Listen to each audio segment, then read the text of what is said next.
ইরানের জন্য ইউরেনিয়াম সমৃদ্ধ করা কয়েক মাসের ব্যাপার, অর্থাৎ আগামী কয়েক মাসের মধ্যেই পারমাণবিক অস্ত্র তৈরির উদ্দেশ্যে আবারও ইউরেনিয়াম সমৃদ্ধকরণ শুরুর ক্ষমতা রয়েছে ইরানের। ইসরায়েলের সঙ্গে যুদ্ধবিরতির এক সপ্তাহের মাথায় আইএইএ প্রধানের বক্তব্য স্পষ্ট করে দিল যে খামেনির ইরান আসলে কাউকেই তোয়াক্কা করে না।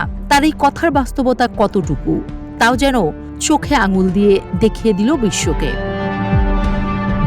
বিবিসির প্রতিবেদনে আইএইএ প্রধানের উদ্ধৃতি দিয়ে বলা হয়েছে, যুক্তরাষ্ট্র ইরানের 3টি পারমাণবিক স্থাপনায় হামলা চালিয়ে বড় ধরনের ক্ষতি করেছে, তবে সেগুলো পুরোপুরি ধ্বংস করতে পারেনি। আর এই বক্তব্য সরাসরি ডোনাল্ড ট্রাম্পের দাবির সঙ্গে সাংঘর্ষিক।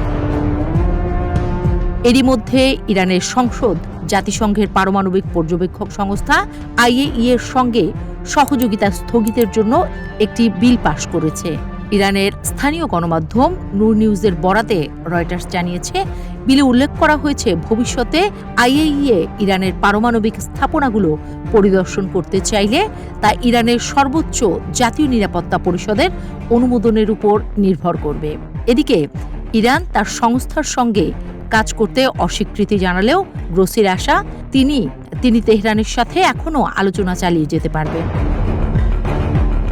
শুধু আইএইএ প্রধান একাই নন, এর আগে মার্কিন প্রতিরক্ষা সদর দপ্তর পেন্টাগনের এক প্রতিবেদনেও একই কথা বলা হয়।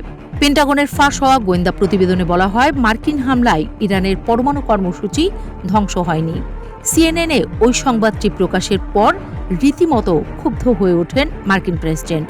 কারণ যুদ্ধবিরতি শুরুর পরেই সাংবাদিকদের সাথে কথা বলতে গিয়ে ডোনাল্ড ট্রাম্প দাবি করেছিলেন, নিখুঁতভাবে আঘাত হেনে ইরানের 3টি পারমাণবিক স্থাপনা ধ্বংস করা হয়েছে। এ বিষয়ে কঠোর প্রতিক্রিয়া জানাতেও ভোলেননি ট্রাম্প। ট্রুথ ও সোশ্যালে দেয়া এক পোস্টে মার্কিন গণমাধ্যম এবং তাদের প্রতিবেদনের তীব্র সমালোচনা করতে দেখা যায় মার্কিন প্রেসিডেন্টকে। তিনি বলেন, ভুয়া খবর।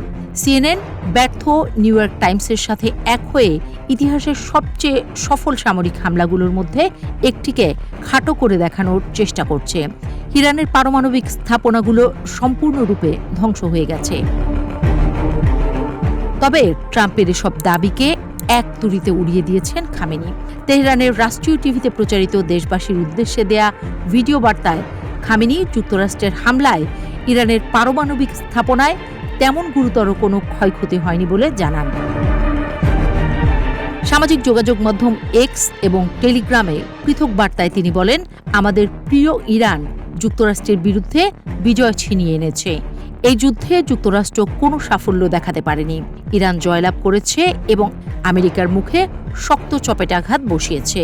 আবার যদি ইরানের উপর হামলা হয়, সেক্ষেত্রে শত্রুপক্ষ এবং আগ্রাসনকারীকেও এর জন্য চড়া মূল্য দিতে হবে বলে হুঁশিয়ার করতে ভোলেননি খামেনি।